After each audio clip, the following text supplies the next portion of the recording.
Good evening and welcome, ladies. Welcome to another Nights with Nora, and I am your host, Nora Brown. And of course, you guys know I have a special guest with me as always. Today, we are talking about a very important topic, especially for the holiday seasons. We are talking about how to have a stress-free holiday season. And y'all know we get in this holiday season and we get so stressed and we have all of these things going on. We have work, we have kids, and it's just the financial burden. But we want to talk about ways to kind of alleviate or eliminate some of the stressful things that happen during the holiday season. And I have with me, guys, a special guest, Miss Jennifer Brown. And I'm so excited to have her, guys. She has been on our platform before, and she is an advocate, supporter of Girl Talk Inc., and also our podcast over here at Nights with Nora. So I'm so happy to have her back again for another episode, and I'm glad she said yes. And I want to talk to y'all about Miss Jennifer, y'all, because as I was reading, we were talking backstage, guys, and I was just talking to her, and I was so delighted to find out that she is also one of our sisters in the mental health field, y'all. And I know that mental health is so important, and it's also important during the holidays. And you don't want to lose your mind during the holidays. You want to keep track with everything you got going on. You're trying to juggle all the things and keep it all in order, but we sometimes absolutely fail at that. Let's be honest, y'all. We absolutely fail at trying to balance things out and keep things under control. But our sis is here today to give us some insight on how to keep that under control. Okay, so y'all listen in, tune in, add your friends, add moms that may want to listen to this. Add people in, share this video with anybody who may be stressing over the holidays and some that you know will in the future. I want you guys to share this, like it, because we want to get the word out about not being stressed during the holiday season, okay? Because it is very stressful. But I'm going to go ahead and introduce y'all to her, y'all. I want to read her bio really quickly to you guys, and then she's going to talk. I know that when I have my guests on the show, we always get a chance to chit chat backstage, but I always love to do that pre-talk with my guests because we just have such a great time backstage and off camera, you guys. But I want you guys to support them. I know at the end of my show, I always leave links and you guys get to support them, but truly support what she's doing. And it's great. And I'm gonna tell you guys why. Okay, let's find out about Miss Jennifer. Jennifer Brown has always been passionate and committed to helping empower women to go to the next level in her personal and professional life. In 2001, she obtained a bachelor's degree in fashion merchandising and design, which paved the way to an intensive career in retail management. While honing her knowledge and skills in the retail industry, Jennifer pursued additional education at Dallas Baptist University in counseling, which led her down a path of discovering and realizing her true purpose. Her journey began while working as a lay counselor at the Powder's House, one of the largest churches in Dallas, Texas, under the leadership of Bishop T.D. Jakes. While at the Powder's House, Jennifer co-facilitating an 18-week group for youth focused on helping them make lasting connections through shared interests and experiences. That's awesome. It was there that Jennifer began to learn about the power of assessing resources and identifying effective ways to navigate them when facing adverse circumstances and situations. In 2007, Jennifer became a board member with the American Association of Christian Counselors and was involved in recruiting members of the organization in her support of their mission to increase counseling services to diverse and underserved populations, which I think is awesome, y'all, because I talk a lot about that on my podcast about spreading awareness of mental health and really digging into eliminating or eradicating the stigma around mental health. So this is awesome. I love this. In fact, the experience provided Jennifer with direct exposure to the unique needs of various ethnic groups and called for her to continue developing awareness of resources. In 2009, Jennifer continued her efforts toward addressing the needs of disadvantaged and disenfranchised populations by volunteering with the National Council of Negro Women in Arizona. Her primary responsibilities included hosting programs in the community to bring women together in need of food, clothing, and other forms of assistance. It was there that Jennifer gained her deep insight into the specific struggles women experience with seeking to accomplish their career goals. In fact, she had similar struggles in her own life and believed that and believes they equipped her with tools needed to become the proud owner of an online accessories and clothing boutique called Naturally Versatile Boutique. Naturally Versatile Boutique was created for women who want to walk confidently in their purpose while expressing their unique individuality through fashion. Jennifer loves people and places tremendous value in making connections that last a lifetime. This is great. She has over 25 years of experience in engaging in empowering relationships and is currently managing empowerment director of the Tulsa, Oklahoma Phenomenal Women Empowerment Network, PWIN chapter. After spending 2 years of co-hosting a radio show, Jennifer began spearheading her own radio show called The Perspective in November of 2022.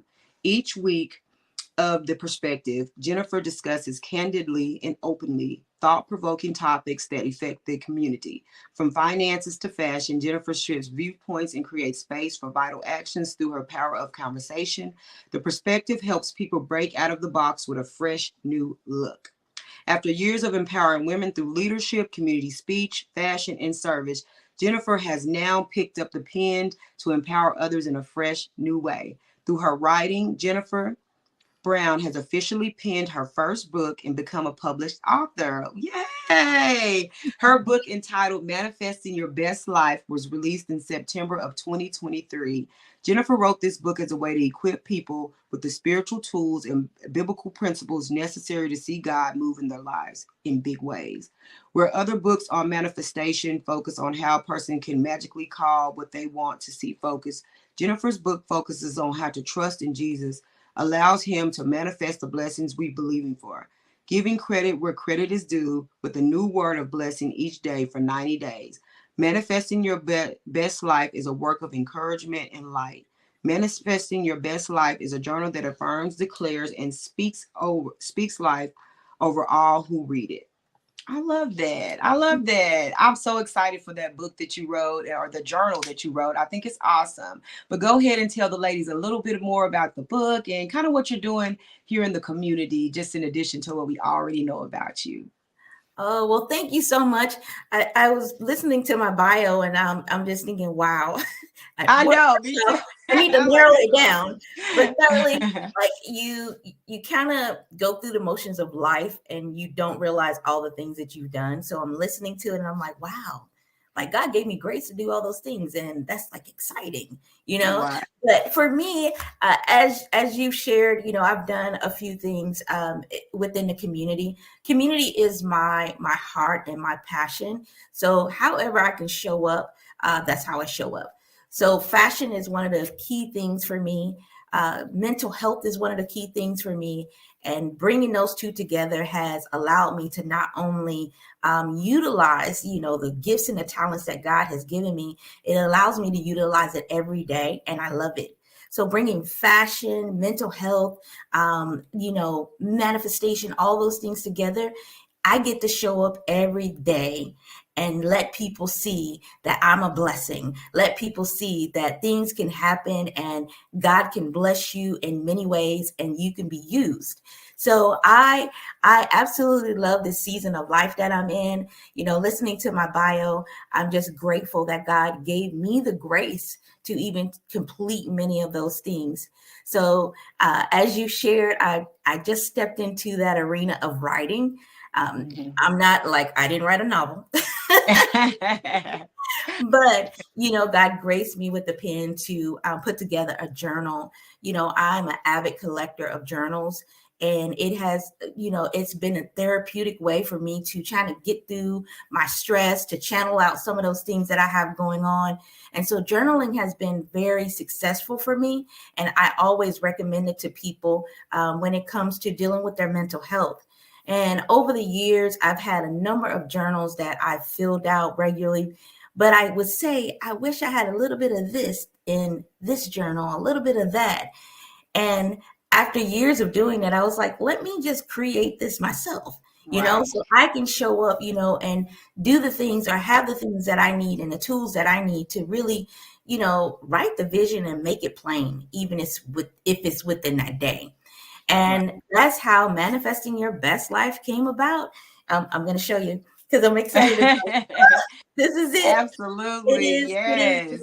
It is a 90-day guided journal that helps you manifest. It helps you to activate your manifesting faith.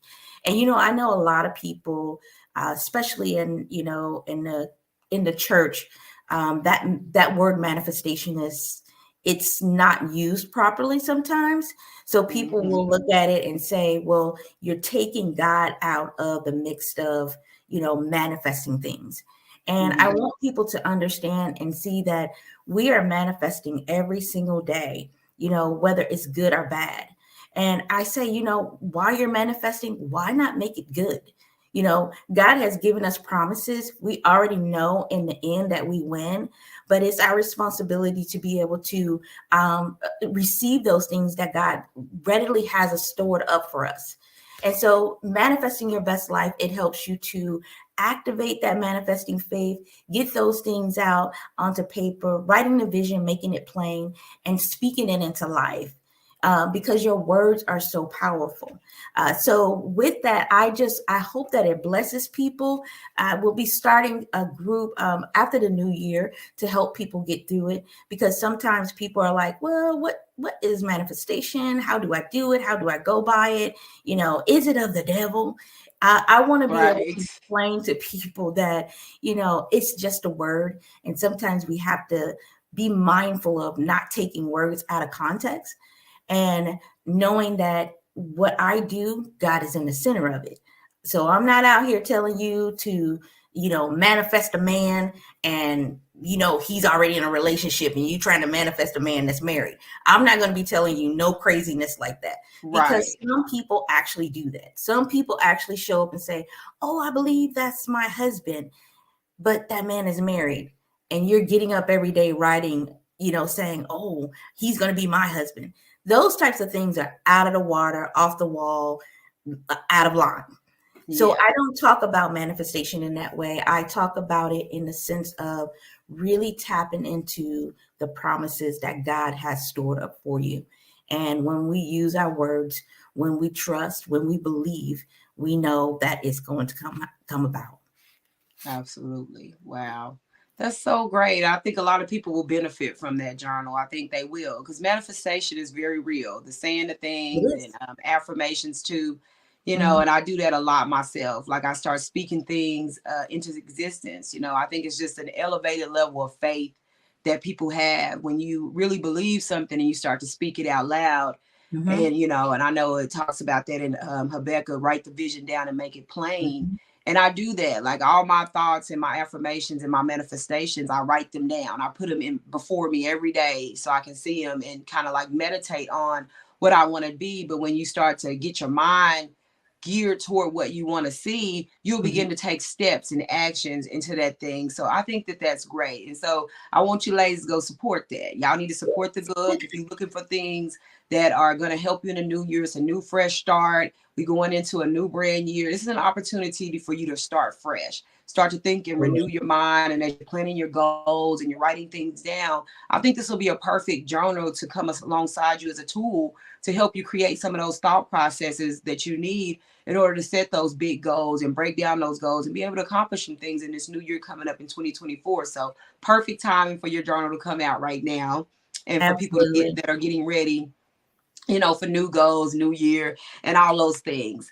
So Yes. that's awesome, y'all. So please, y'all, support that. And I'll leave a link, like I said, for the book, for the journal in the at the end of the video, so you ladies can go down there and click and and get into that. And if you have questions you want to ask her, you guys are more than welcome to get a hold of her that way too. I'll have all her information below so you guys can contact her about this journal, because I think it's gonna be great. It's perfect. And I love to see you ladies growing that way. I tell y'all all the time, journal, journal, journal, self-care. And journaling is really a part of self-care. It gives you an opportunity to sit with yourself and sort out your ideas and your thoughts and begin to truly manifest those things that you want to see come into person. So that is great. And I Yes. know we are here, y'all, to talk about ways to be stress free this holiday, which is another way to do that is by journaling. But Mhm. we're talking about ways to thrive during this holiday season. And I want to just jump right into it because I know Thanksgiving, like I said, is coming up. It's literally next week, y'all. This month flew by, okay? Mhm. Month flew by. It was like November 1st, and now boom, it's like Thanksgiving coming up next week. And then we got Christmas next month. We got the New Year. So it's just always something going on in this holiday season. For us, especially as moms and wives and busy folks. Some of you may be working full-time jobs. You may be in school. You may be raising kids. I don't know where you're at on the spectrum, but more than likely you're busy. Okay, and that's where we stay. So we are here to talk about ways to kind of eliminate some of that stress and get you ladies geared up. So I'm gonna ask you, Jennifer. I know that you are a mom too, and you are a working mom, full-time mom. So what are some practical ways that our ladies can kind of like start to eliminate some of this stress that is going on during the holiday season? Well, there's a lot of great ways. And I will be speaking also from the perspective of a retail worker, because Okay. those stress levels are they're a whole lot different than just the average customer walking in the store. But Hmm. the techniques are the same, because you have to show up the same when it comes to dealing with your mental health, eliminating some of that stress. And Right. so some of those things that I want to share is it's something that we should be using even after the holidays. Like Hmm. those things of creating like healthy boundaries. When we go into the holidays, we tend to take on so much, to where we want to buy the perfect gift. We want to have the greatest parties. We want to make sure everybody is enjoying themselves, that everybody is happy at the end of December. And we go out and we do these things and we overspend. We run ourselves ragged. We put ourselves in financial debt. And then you look back on it and you say, all for what? You know? Right. And one of those things you want to do as you go into the holidays is sit down and plan out what these next few weeks are going to look like. It's necessary, because you want to make sure that you are setting budgets. You want to make sure that you have all the right things in place, like the holiday parties, if you're going to have a holiday party, um, things that your kids are going to want to do, and how they're going to want to show up for their schoolmates and classmates with holiday parties. Um, all those things kind of go into it. So going back to setting those clear and healthy boundaries, you want to do that in every area, with your health care, with your mental health, with your finances, and just even the things that you're going to do during those next few weeks. So creating healthy boundaries, getting enough sleep is key, because we will run ourselves ragged and not Yeah. get enough sleep. Like we will Right. be going, going, going, going, going, and we forget, like, hey, we're not superwoman, Hmm. and we forget those things. So we want to make sure that we're getting enough sleep. Also, holidays are very hard for a lot of people. Studies have shown that grief intensifies, especially for those who have mental health problems or issues. And grief actually intensifies the depression. People are often depressed during those times. So it's going to be necessary for you to understand that your feelings and everything that you're going through is okay. It's Right. okay to not be okay. But what won't be okay is if you don't get the help for it. So understanding that you're going to have a lot of mixed emotions during this time, but you want to make sure that you have someone readily available on deck for you to be able to help you through those challenging points when it comes to feeling depression or grieving a loved one that may have passed away around this time. um, I know one of my friends, we were having a conversation not too long ago, and it's forever stitched in her mind that her mother passed away on Christmas Eve, and Wow. she was the only child. And Mm. we were talking, and she says, one of the things that I've learned over the last couple of years is that I cannot be alone for the holidays. The first Hmm. few years, she said she struggled because she thought that she shouldn't be crying, obsessively. She shouldn't be in depression. But she learned that the things that she needed to do was to have family around during that time. She learned Mm. that her feelings were okay. Like, you're going to grieve. Everyone's grieving process is different. But Right. those are the things that she learned about herself during that time.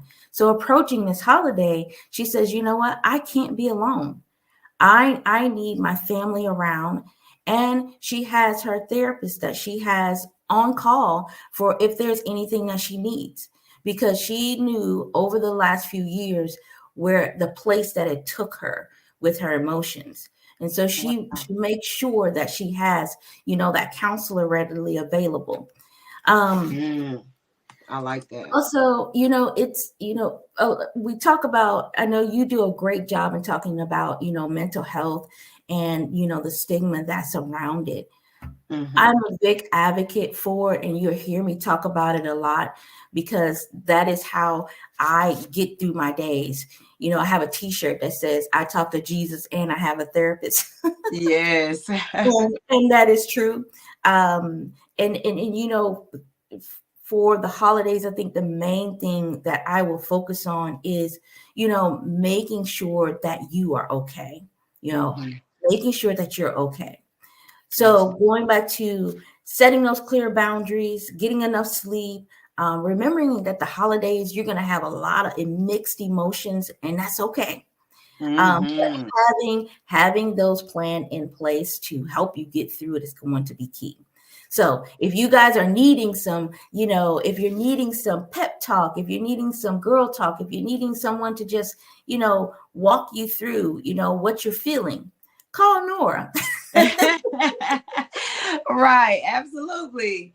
And I know Yes. that when you said something that really touched me too there, because I lost my mom a day before Thanksgiving or a Oh, wow. day after Thanksgiving last year. So I'm going into a year of grief, coming off of a very deep grief, so Mhm. similar to what you said about your friend, I'm experiencing that right now. So I'm like an actual, like, this is the live version of what you talked about, Jennifer. And like dealing with that grief around this time, like I love what you said about the therapy. It's very important. I've been in therapy for almost a year. I immediately went into therapy when the event happened because I knew that I would need that extra support going through because it was the biggest loss I had ever took. And Yeah. so going into this holiday season, and that's really a part of the reason why I wanted to do this, because that's what's stressing me more than anything. I mean, I know the shopping is hard and dealing with my kids' Christmas parties, and my daughter has recitals all year. But I Yeah. went through all of that literally weeks or maybe days after the passing of my mom. Like I planned a funeral, and 2 days later, I was at a dance recital. Like it was literally that close. And so it was all within this Christmas season and holiday season, Thanksgiving, Christmas, all of that ensued. And I had to go through that with a heavy, heavy heart. And Yeah. so it may be people going through who are experiencing like that normal level of stress, but there are some people that's dealing with real issues, like real heartbreaks. And so like going through the holidays, I did end up going into intense therapy. I started grief therapy at that time. I went through with an on-call therapist, which was really intense once a week. And then I switched to now I do twice a month because it's not as heavy as it was when it first happened. But at the time, I didn't think it was a way that I would ever feel normal again. I was Yeah. functioning normal. I was showing up. I was still doing podcasts. I was laughing and doing everything, going to these Christmas things, but I was doing all of that with a broken heart. And so that's one thing that I talk about a lot on my shows and throughout my platforms and with other coaches, other therapists, is that a lot of us wear a mask, okay? And I Mhm. feel like it's okay to like break down. Like we need to give ourselves permission to break. We need to give ourselves permission to cry. We need to give ourselves permission to lay down, to admit that, hey, I'm overwhelmed, I'm tired. And that is what this is about. Like we need to be authentic with our own emotions. I think a lot of times we've hidden from ourselves. And a Mhm. lot of people say, oh, I can't do this. Well, we haven't even admitted to ourselves. And that's the very first step to solving a mental issue or a problem, any type of problem, is admitting you got one. And I Yeah. think that that's a very hard step for people to say, hey, I got a problem. I'm hurt in this way and I need some help on this with my mental capacity. I cannot handle this on my own. Just like when you break your leg, you go to the doctor. You're not going to go around with a broken leg. You're going to go see a doctor. You're going to get that fixed right away. If your kid gets hurt, you're going to immediately take them to urgent care. It's the same way with your mental health. When you are in a crisis mentally, you can't function in your real life. And I Mhm. don't think that life itself in general is set up for people to have mental issues, because you can't call in and say, I'm having a mental health crisis. A lot of people don't accept that as a call in. And that's really something. Grief is something that wraps itself around you, and it can come in many forms. And so, as people go through these holiday seasons and they are grieving, like you said, and I'm so glad you brought that up because it wasn't even in my notes to talk about, but it's really real, and it's something that does add an additional level of stress to people, especially engaging with family and friends and stuff during that holiday season. Especially for me, when I see people with their moms, during this holiday season, I'm going to see families come together, and grandparents and all of that, and I'm getting ready to go through that season. So I'm like kind of like prepping myself for that. So it's adding a level of stress to me with already the gifts and all of that, because I have to face that. Like, I got to show up, and people, I don't have to, but it just happens, whether you're on social media or you working a job. It's just, you see these families and stuff like that, and like, you wish that you had that, because I don't have either one of my parents. I don't have any grandparents or anything. And so going into this season with that, knowing that in my head, I've already started to do things to prep, like, going into therapy. I picked up an extra session this week. I've been reading, I've been journaling, I've been doing things to kind of like get me ready, but I don't know how it's all going to unfold. But I know I need some sleep. I know that I'm not going to do things that make me uncomfortable. I have my boundaries up. Like, if I feel like I want to cry, I'm gonna give myself permission to do so. If I feel like I want an extra hour of sleep, I'm gonna go to sleep. Or if I feel like, hey, I can't handle that holiday party, I'm not gonna overwhelm my schedule. So it's a lot, and I'm so glad, like you said, you brung that up. And just going into what I was going to talk about next is just like family. I know we getting ready to go into holiday season. We got to deal with family members and stuff that we may not get along with all the Yeah. time. It may be a little bit of conflict there. It may be some old, elephants in the room going Mhm. on. So you have to navigate. And for me, I've put up boundaries for different people in my family that I just can't deal with, y'all. So I've decided, like, hey, I'm not going to deal with this person. But sometimes other people haven't decided that, and they'll bring that person up, whatever the case may be. It's a lot going on behind that. But and I know I was talking about grief before, but I'm moving in to what I want to say now, is because even when you're going through the holidays and you're busy and you're dealing with so much stuff, you don't want to explode on people. You don't want to, throw that all over people and be in that place. And it's a lot to manage. And so I want to ask you, Jennifer, how do you deal with all the emotions or all the things when it comes to managing family, in-laws, or for me, it's in-laws, it's my extended family. It's a lot. I got a big family, so I have to manage a lot going around me. How do you manage dealing with family, or how is that in your world? Yeah. Before I share that, I want to touch back on something about grief. Oh, okay, go ahead. Yes, ma'am. With my current employer, they're very big on work-life balance. Mm-hmm. We even have the days that we can take off called mental health days. So That's they so focus awesome. on making sure that we come in and that we're healthy and that we're in our right minds, because the environment that we're in, we're being pulled many different directions. We're dealing with different personalities on a regular. And so, like, about a month ago, as they were getting ready for the holidays, they put out this pamphlet for grieving during the holidays. And so, of course, I printed it and I put it back in the break room, a stack of them in the break room. And Mm-hmm. I was surprised to see that over a few days, many of those pamphlets was gone, because Mm. people are really needing to know how to navigate through this grief process during this time. Many, like a young lady that's there at the job now, she just lost her stepmom in a car accident from drunk driving, and Wow. she's still trying to figure out, like, how is this happening? But then at the same time, she still has to show up to work. She still has to Yeah. have that income. And a lot of times, people are even expecting you to have this joyful attitude and all these things that come along with the holidays, the joy, the festivities, and all that.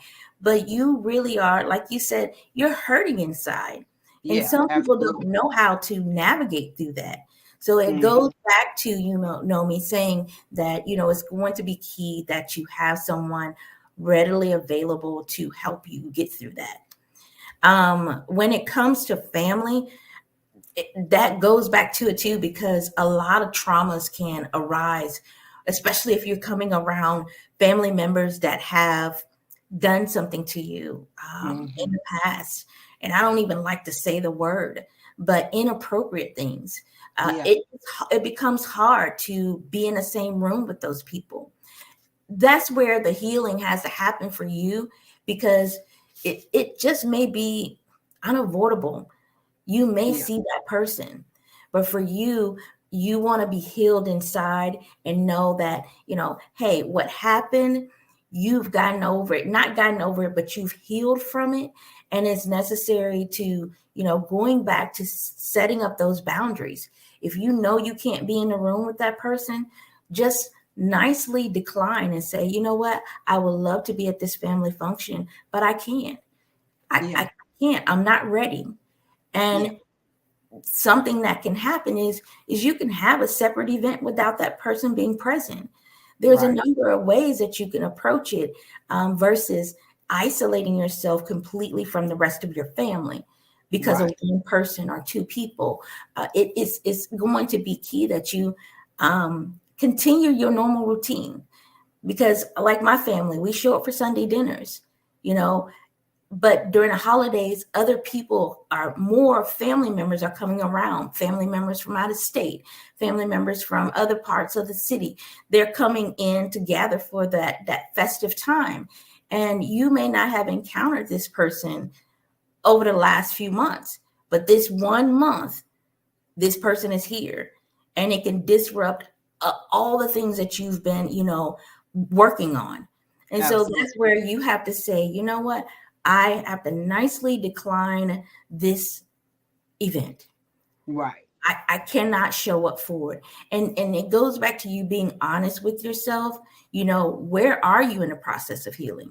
If you're not Right. fully healed, and you know that you're gonna come cross paths with that person, and you just might do something that you shouldn't do, it's best that you don't be in the same, Exactly. Or say something that because you you don't don't want to say. yeah, Oh, you don't want to explode. You don't want to shift the environment with negativity. But at the same time, you don't want to put yourself on the back burner and your feelings of what you've gone through. So, my advice and what I have done in the past, I haven't had like many situations where I've had to decline events, but I have done it. And I just say, hey, this would not be the best time for me to come to this mm, event, and yeah. it was respected. The family did not make me feel a certain way because I said no. You Right. know, Yeah. and it just goes back to understanding that at the end of all of this, you have to make sure you're taking care of you. Right. You have to Absolutely. approach it the best way you know how, and Yeah. sometimes it's saying no. Yeah. I love that. The boundaries and sitting and saying no. And it really is. And I want to piggyback off of what you said about going into family functions without, just like limiting what you do when you go into family functions and saying no and not having to force that or the family supporting. So I mean on the flip side, that if it's people listening that experience a family member saying no, give them permission to do that. Don't Hmm. give them a hard time and say why and question, and want a whole like story or back thing. Maybe the whole story is too hard for them to relive, Yeah. and they don't want to go into great detail about why they can't come, or maybe it's something they hold in that they're not ready to share yet. I'm not sure of wherever, but if a person tells you that and they seem to be in deep pain or has been traumatized, respect that trauma even if you don't understand it. You get what I'm saying? Because a lot of people don't respect trauma that they can't relate to, and that's not fair.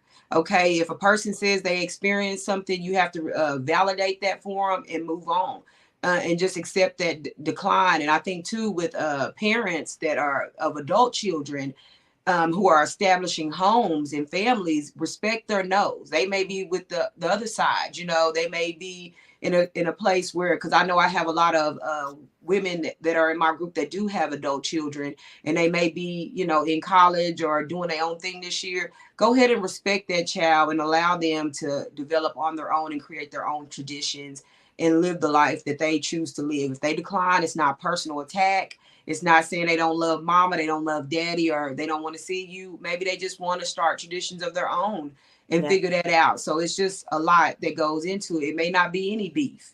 People assume that it is because you decline, and it may be some. Mm-hmm. In my case, I did have a lot going on, with my mom passing, and when a matriarch in the family, which was my mom, passed away, a lot of old, dramas and old things arose, and people were united that hadn't been united in a while, and we had to deal with a lot of that. So a lot of it still has not been resolved. Even a year later, we're still dealing with some of the backlash from all of that happening. So we're just trying to so it's been some things I personally had to say, hey, I'm declining this year, and I don't want to have to give you a whole 10-point sermon on why. It's just a no. You don't even want the sermon because it's not even going to be, it's going to probably be a lashing, but anyway, so I have to decline and say that, and giving that family member permission to do that, and not having to bury yourself or pretend and all of that, because you don't want to do that. You want to be comfortable on the holidays, and it's stressful. Thinking about going somewhere you don't want to go for weeks on end is stressful within itself. Like, if you already know that you're stressful, you biting your nails, you can't sleep at night, you're sweating, you can't go on with your daily function, that's probably something you need to cancel. That's probably something you don't need to indulge in. And I'm all about getting over fears and conquering social anxiety, which I talked about a lot last week on a couple of my reels that I put out. I talked a lot about social anxiety, because the pain that you felt from others is real. That what they did to you, whether it was deep as child molestation, which I don't know, I don't like to say either. It's kind of like it's a taboo word, but it's real, and I like to keep it real. I like to say that people do that. People actually commit those acts on children and then force them as grown people to sit in the room with them. And it's just not fair. It can be that extreme, or maybe it can just be the fact that you neglected me, you ignored me, and you may have treated me different from my sister. I don't know. Little things like that leave childhood wounds on people that they may not be healed from. But no matter what capacity, if it's a small T trauma or a big T trauma, it still happened, and you have to respect that person's boundaries. So I think that's good. Did you want to add anything to that, Miss Jennifer, on what I just said? I was gonna say that, we must remember that we're not so far removed from a generation of family members where they had that saying, what goes on in this house stays in this house. Exactly. And so that we're not so far removed from that, because those generations, their way of coping and their way of getting over it was to not say anything, was to show up in those rooms with that person that caused the pain and act like nothing was wrong. But you have options now, and those options are, you can say no. Exactly. I'm not doing it. And I love the fact that you said, to help for those family members, not to make that person feel jaded or feel like they're an outcast because they said no, or that they don't love their family. Because, sometimes family will come at you and say, girl, you should get over that. That part. Like, no, I'm not over it. I'm still hurting from it. And it may not play out. It may not play out in, me crying and saying, oh my gosh, I can't be around my family. But it may play out in your current relationships. It may play out in your workplace. All these things like that you've built up, you don't realize that it just becomes a part of you if you don't get the help. And then you're down the line, you're wondering why you're having trouble with so many relationships. You're wondering why you can't just connect with people, but it's because you haven't dealt with that trauma, and you don't really understand the options that you have. You can get that help. It's okay. Get rid of that thought and that stigma that's around mental health. Go sit down on someone's couch, share, journal, write out those things, but make sure you are taking the steps to get the healing. Because at the end of the day, it goes back to, it's about you. Yeah. How are you showing up in a healthy way every day? Because people are depending on you. They are. And I Destiny like that. wise, yeah, destiny wise, God has said to someone the life that you live, the things that you're doing. And so you have to make sure that you're able to show up as your authentic self, Hmm. healed, Yeah. understanding your purpose, being confident in that. And trauma from your past, it can get in the way of it. Right. Absolutely. I totally agree. Cause I think sometimes when you don't deal with that, it'll deal with you, you know, Yep. and I don't even remember who said that, but I heard it somewhere. And it's so if you don't deal with the trauma, it's gonna deal with you.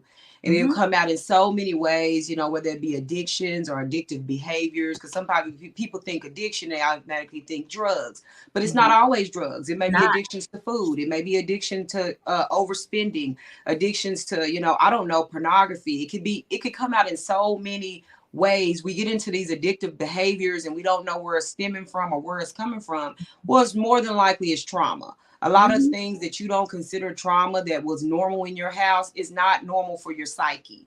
You know, when you begin to think about how the mind works and how the brain works, you begin to see that, oh, that is traumatizing for a child to have to grow up too early. When we use adultification on children and we tell them to be responsible for younger siblings, or you had to wear you know, you were told to grow up quickly because your parents were irresponsible or maybe addicts themselves. You don't know that all of those things could go into play as trauma. And Yeah. it may look like, oh, that's normal in my household, but it's traumatic to a child. And a lot of our wounds and our childhood wounds, especially for some reason around these holiday seasons, come up. And I think it comes up because you're around the people that traumatized you. Because all year long you was living your life in California or wherever you live, or even Tulsa if they were there, and you're here because out of sight, out of mind, right? I don't have to face this every day. But now I'm faced up with the people who did this to me. And I'm Mhm. adult now. I'm aware. I'm no longer under the shadow of not knowing. I understand who did this and what they did and what how it's caused me. And now I've got to go look at them. And Yeah. so it does bring up, like I was saying, a lot of stress, a lot of resentment, a lot of emotions begin to flood. In therapy and sitting down on a couch, like you said, Jennifer, can help you sort through those emotions. It can help you get them under control. And some things can't. So even when we talk about therapy, there's also medication that may have to come with that. These may be chronic things that can't be solved through talking. You know, Yeah. and some people say, I know I grew up in the church. They say pray it away. This can't be prayed away. This is a mental issue that you have, and you can't always pray it away. Prayer is definitely good. It's always your first thing. It's your secret sauce. You need to pray. And this is not to negate praying, but this is to say that these two can be used in the same way. Like you Yes. can use prayer and you can use therapy simultaneously, like together. They connect together. They don't have to be apart from each other. And They're so a both lot of people equally think, oh, because powerful. I went to therapy, I avoided the spiritual part. Mhm. Absolutely not. They can be combined. And Yeah. so and that's what and that's what I'm starting to see more. I think people are starting to have these conversations, and people are starting to get set free and are starting to be healed through this because they're truly getting the full the spiritual and the therapeutic aspect are starting to combine, because I really feel like therapy is spiritual, Mhm. because God gives us gifts to be able to talk to people in the way that we are. And he gave that therapist a gift, just like he gave the doctors a gift to heal your heart. If your heart is has a medical issue with your heart, they can go in and be a heart surgeon and fix that medical issue. Just like this therapist or this psychiatrist can go in and fix your brain, whatever mental issue they have. God gives us those gifts. So why Mhm. not use them? They're there for your disposal to use and be able to utilize with you. So it's something you shouldn't be scared of, because whatever happened to you, it wasn't your fault. The Right. pain and the things that you experienced wasn't your fault, but the healing and the recovery is your Your responsibility. responsibility. Yeah. So, and I know you wanted to say something. Go ahead, Miss Jennifer. I know you Oh no, did. I was just agreeing with you that prayer and therapy, they're both as equally as powerful in its Right. own right. So combining those two, it just makes it even better for Right. you coming out of that. So I definitely will tell people, hey, yes, continue to pray, but also make sure that you're getting that help. And it goes back to that example that you gave about, if you break a leg, you're going to go to the hospital. You Right. know, when it comes to medication, a lot of people, they don't necessarily want to go down that route of medication. There's Mm-hmm. so many other approaches that you can take, like, cognitive behavior, Mm-hmm. therapy, different ways of approaching therapy to where it will help you and you don't have to necessarily take medication. There are holistic ways that you can approach it, but make sure you get with someone that is not only certified or licensed, and an expert within that area. Just don't, connect with anyone, but make sure that you're getting with someone that can actually help you through the situation. Because and medication is not going to be the answer for everyone. Right. Absolutely. Yeah. I totally agree. Because sometimes it can get wacky, but some people really do have chemical imbalances in their brain and they do need Mhm. that medication, but it's not always the answer. And I love what you said about holistic therapy because that is literally what my practice is. And I do holistic therapy because I believe in mind, body, and soul.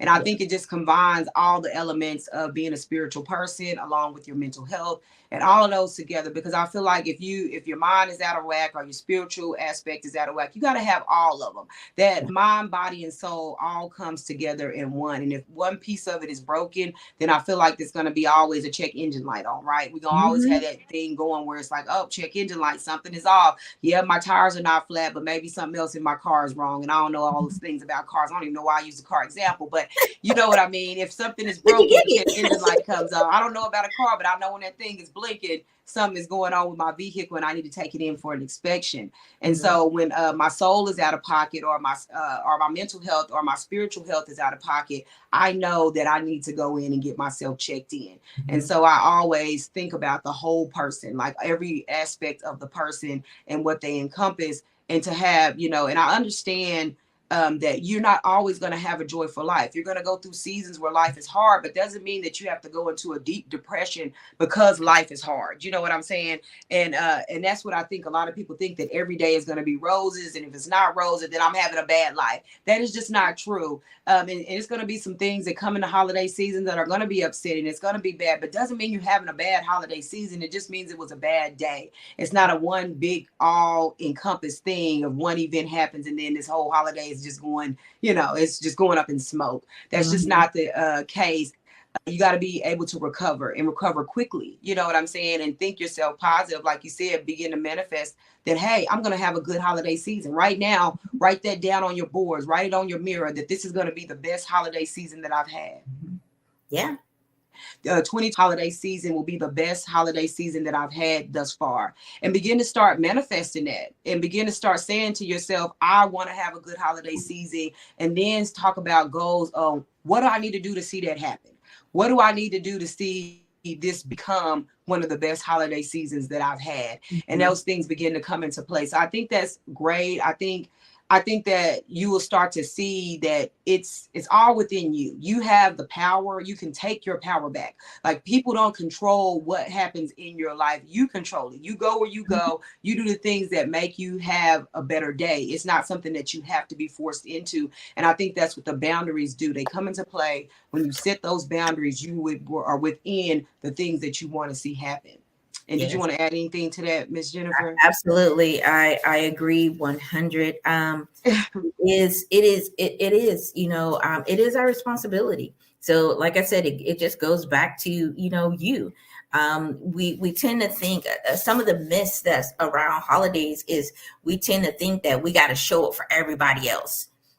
Because Right. it's the season of giving. But it does go back to you. How are you showing up? And helping get through these holidays without really breaking down yourself, without not taking care of yourself or keeping yourself in mind when it comes to. So I like what you said about the. Oh my gosh, I just lost my thought. It just left me so quickly. But I like how the mental health is being included in this, because really at the end of the season, we think about everything that we've gone through in the year, and then we get to the new year, Mm-hmm. and we tend to say, oh my gosh, 2023 wore me out. I'm going to go into 2024 and I'm going to do this, this, and that. But if we just really sit down and think about, like, hey, I don't have to show up November and December, stress myself out, get in debt, not take care of my mental health, just all in the festive ways of Christmas or no Thanksgiving. But I can actually show up, have a wonderful holiday, going back to manifesting that loving environment, manifesting, you being in good health, manifesting, your family being happy, all those things. It centers around going back to how are you showing up and what are you doing and what actions are you taking to ensure that happiness and that healing. Right. Absolutely. And I totally agree. Like I feel like that is what you said is basically you're in charge. You know what I mean? And taking your power back and taking over, because a lot of times, and I mean not taking over, like, God is ultimately the leader of your life, and that's where you go to get your consultations.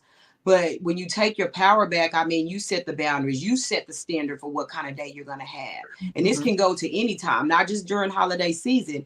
You set the trajectory of how you're going to go about and live your life and what kind of day you're going to have. Are you going to allow this thing to take you down? Which brings me to self-care. What can I do during this holiday season that I can care for my own self? I mean, I'm all about self-care over y'all here. Y'all know we going into the vow season in February, and we about to do a whole lot of self-care. And we're gonna talk a lot about spending time with ourselves and stuff like that. But you gotta stay, revved up on your own. You can't pour from an empty cup. When you're going out and you in doing all these things and you empty and you ain't got nothing going on, that is a big deal. You want to be pouring from your overflow. You're letting the overflow fall on other people because you're already full. That's ideal.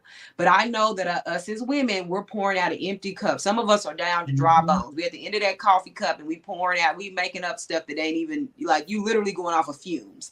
Yeah. And that is exactly where we don't need to be. Depleted, wore out, tired, over it. Like you said, Jennifer, just tired. Like, 23 was messed up and now I'm be going to 24.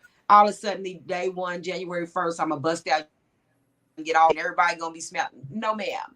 You got to create all of that right now. Like, you got to get the rest now. Or you're going to be exhausted. You're just going to keep being tired. It doesn't stop until you stop.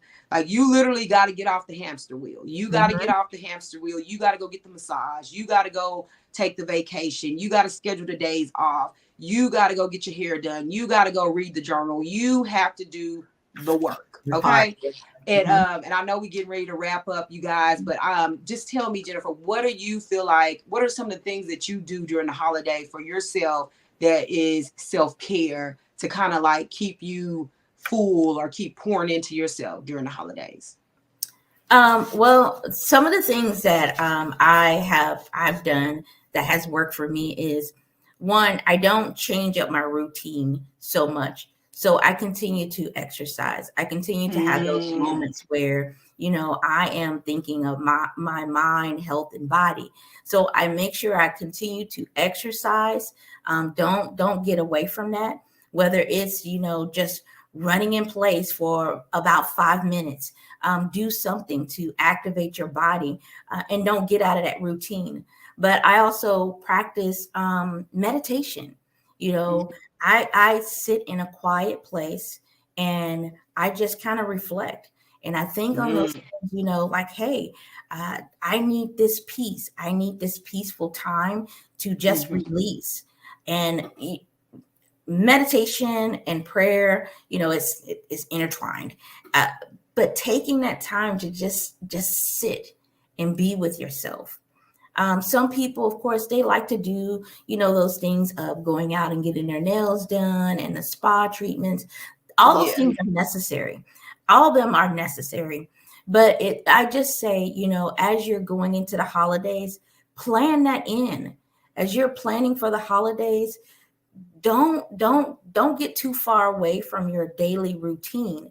But plan that in when it comes to the finances, because we tend to overspend during the holidays. Yes. We're still doing all the regular stuff like our expenses, but then we're adding on. And so make sure that you incorporate, like, hey, the weekend after Thanksgiving, I'm going to have a spa day. Or the weekend after Thanksgiving, I'm going to take this time and I'm just going to, meditate or take a walk in the park. Right. Nature is always key. It doesn't always have to be come with a monetary value for you to take care of yourself. It could be Right. the smallest things of sitting out on your porch with a cup of tea. It could be something so simple as just taking a drive through your neighborhood. So whatever, like different ideas, you can always go online and see like different ways of self-care, the approach to self-care. And there's a lot of Hmm. great things, It and really is. it doesn't always include money. So Hmm. I like the simple things. I tend to focus on the simple things because it it it just helps me better. And it just helps me when even when I'm at work, being that I'm a retail manager, you know, when I'm in the mix of the holiday, I know when I have to step away. So Right. one of the things that I absolutely love the company that I work for. But one of the things is we have a quiet room.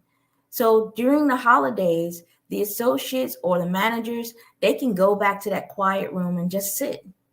They can sit Right. for a few minutes. We have a little radio in there. So if you want to play music, the light pops off. If you want to just sit in the dark, those things are key. Right. And so people can focus on, whatever makes them happy. I suggest and recommend, going online